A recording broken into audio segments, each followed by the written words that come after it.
वो नया एम्प्लॉय मिली को केबल कार पे चढ़ने से मना करता है। मिली को समझ में नहीं आ रहा था कि वो उसे मना क्यों कर रहा है। मिली उससे बार बार पूछने लगती है। बाद में वो खुद ही शिन्मो के सामने कन्फेस करने आता है। शुरू में सच्चाई बताने से वो घबरा रहा होता है, जिस वजह से उसे शिन्मो से बहुत डांट पड़ती है। मिली भी उसे बार बार बोलने के लिए इंसिस्ट करती है। वैसे मिली को उस पर भरोसा था, उसे यकीन था कि वो जानबूझ के किसी को नुकसान नहीं पहुंचा सकता। जरूर किसी के प्रेशर डालने पे उसने ऐसा किया होगा।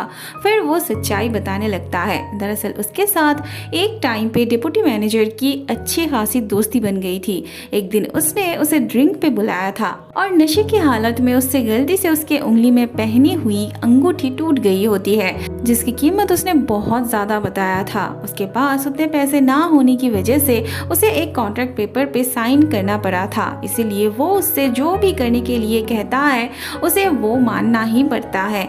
ये सुनने के बाद शिन्मो उसे और एक चांस देता है और इस बार उसका होके काम करने के लिए कहता है। अगले सीन में हम देखते हैं शिन्मो उस बंदे को बुलाया होता है जिसने उसका इंस्टीट्यूट बर्बाद करना चाहता था। वह ये नया एम्प्लॉय डिप्टी मैनेजर से बातों ही बातों में सब उगलवा लेता है, जो कि वीडियो रिकॉर्ड हो रही थी।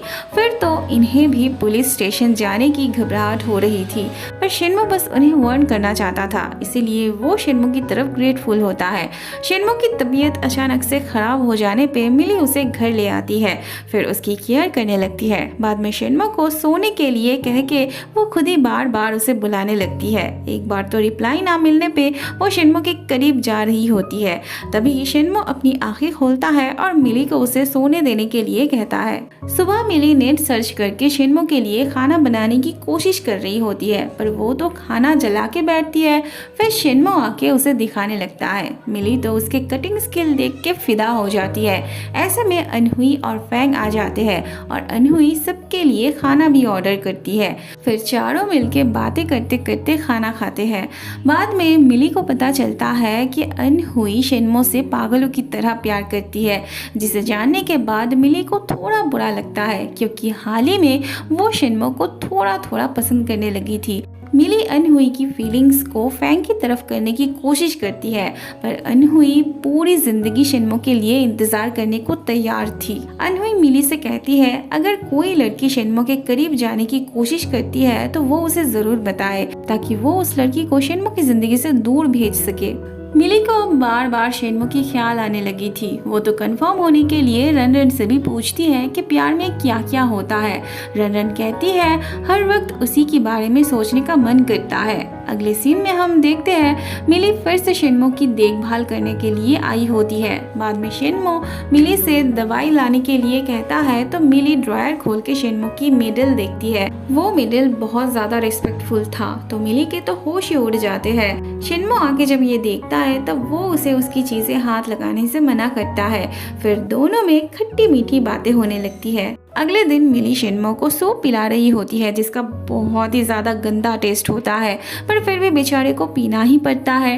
फैंग अपने कंपनी के नए प्रोजेक्ट में शिन्मो के साथ कोलैबोरेट करने वाला था। दोनों के लिए ही ये बहुत खुशी की बात थी और इसी खुशी में शिन्मो फैंग को वो सूप पीने के लिए कहता है, पर फैंग थोड़ी ना पेशेंट था, तो वो भला उस गंदे सूप को क्यों पीता।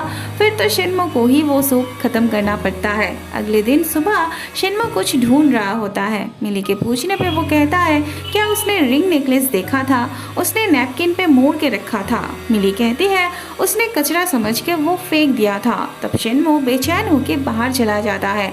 मिली भी उसके पीछे पीछे जाने लगती है। नीचे आके शिन्मो डस्टबिन के अंदर वो ढूंढने लगता है, पर डस्टबिन में से कचरे को निकाल के ले गए थे। उसे ऐसे देख के मिली कहती है भरपाई के तौर पे वो उसे एक नया वाला खरीद देगी। शिन्मो गुस्सा होके कहता है कैसी भरपाई, वो कैसे उसके एंगेजमेंट रिंग का भरपाई कर सकती है। इतनी बड़ी बात सुनने के बाद मिली जहाँ पे कचरा फेंका जाता है वहाँ आके ढूंढने लगती है। रात हो गया था पर मिली अभी तक घर वापस नहीं लौटी थी। रंजन उसे शिन्मो के पास ढूंढने आती है, पर मिली वहाँ भी नहीं थी। उसका फोन भी स्विच ऑफ आ रहा रहा था। तब शिन्मो को अचानक से ख्याल आता है तो वो जल्दी से बाहर जाता है ढूंढने, पर उन्हें मिली कहीं नहीं मिलती। शिन्मो जब सुबह की इंसिडेंट बताता है तब रन उसे बहुत गुस्से के साथ बातें सुनाने लगती है। शिन्मो जब अपार्टमेंट वापस आता है तब वो मिली को उसके कमरे के सामने बैठे हुए देखता है। वो परेशान होकर मिली के पास आता है तो मिली उसे वो रिंग नेकलेस देती है। तब शिन्मो को बहुत गिल्टी फील होने लगती है। फिर वो मिली को हक करता है। बाद में वो मिली के लिए नूडल्स लेके आता है। उस रिंग नेकलेस के बारे में पूछने पे शिन्मो उसे सब बता देता है, मतलब उसके लव स्टोरी के बारे में बता देता है। अगले दिन शिन्मो लियांग शाओ से कह के मिली की फ्रिज खाने से भरवाता है। थोड़ी देर बाद शिन्मो का कॉल आता है और मिली बहुत ही प्यार से उससे बात करने लगती है।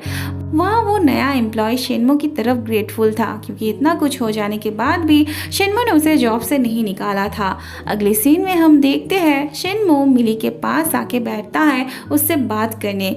वो मिली से पूछता है एक बॉस के हिसाब से वो कैसा है, बहुत ही बुरा है ना। शिन्मो इस पोजीशन का लायक नहीं समझता था अपने आप को, पर मिली उसे उसके बारे में बहुत अच्छी बात करके उसे मोटिवेट करती है।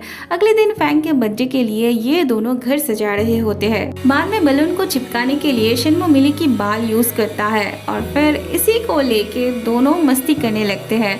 ऐसे में अनहुई का कॉल आता है तो मिली को अनहुई की बातें याद आ जाती है और वो अपने आप को कंट्रोल कर लेती है। रात में फैंग जब काम से वापस आता है तब उसके लिए ये सब तैयारी देख के वो बहुत ज़्यादा हैप्पी हो जाता है।